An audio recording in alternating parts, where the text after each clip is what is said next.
ასე შეშუმ ირანის წინააღმდეგ შეტევა გააფართოვა და ირანის რაკეტებსა და სანაპირო დაცვასთან დაკავშირებულ მიწისქვეშა სტრუქტურებს ჰორმუზის სრუტეში დაარტყა. საკითხი მხოლოდ ორი ქვეყნის შორის თავდასხმების გაცვლა არ არის. ამერიკა ცდილობს დაშალოს ირანის მიერ წლების განმავლობაში შექმნილი ფარული ქსელი, გემების დასაშინებლად, არსენალების დასაცავად და რეაგირების უნარის შესანარჩუნებლად. დაბომბვის დროს მთავარი სამიზნე ზედაპირზე არ ჩანდა. ეს იყო გვირაბები, სამხედრო გამოქვაბულები, დაცული საწყობები და მიწისქვეშა სარდლობის ცენტრები.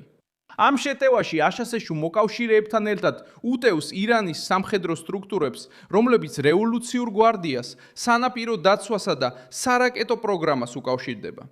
ვაშინგტონმა უწყვეტი საჰაერო კამპანია წამოიწყო. B2, BUM, B-52 ბომბდამშენებით და სხვა თვითმფრინავებითა და საშუალებებით.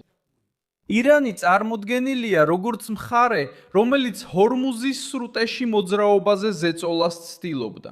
ანტისაზღვაო რაკეტებით, ნაღმებით, დრონებით, სწრაფი ნავებით და ნავიგაციის ხელისშემშლელი მოქმედებებით. როდესაც ამ ახალმა თავმა ძალა მოიპოვა, ეს მარტის შუა რიცხვებში მოხდა. განსაკუთრებით აღსანიშნავია 17 მარტის ღამე, როდესაც ამერიკულმა თვითმფრინავებმა ირანის სამხრეთ სანაპიროზე მიწისქვეშა ობიექტებზე 5000 ფუნტის წონის ანტიბუნკერული ბომბების ახალი ტალღა ჩამოაგდეს. ეს თავდასხმა უფრო დიდი სერიის ნაწილი იყო, რომელიც სამხედრო ხელმძღვანელობის წინააღმდეგ დარტყმებით რამდენიმე კვირით ადრე დაიწყო.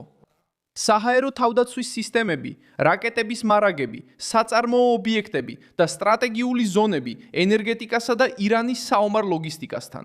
სად? ეს ორი სივრცე აჩვენებს რაკეტებით გამოწვეული კრიზისის სიმძიმეს. ნავიგაცია. პირველი ირანის შიდა ტერიტორიაა, სადაც მიწისა და კლდის ქვეშ ბუნკერები, სარდლობის ცენტრები, ქარხნები და რაკეტების ქალაქებია. მეორეა ჰორმუზის სრუტე, ვიწრო გასასვლელი, სადაც გარდის მსოფლიო ნავთობის მნიშვნელოვანი ნაწილი.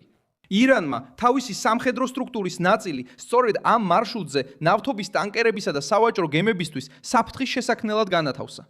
ამიტომ ომი რეგიონულ სცდება და გლობალურ ბაზარზე, ნავთობზე, სატვირთო გადაზიდვებზე, საწვავზე და ცხოვრების ღირებულებაზე მოქმედებს.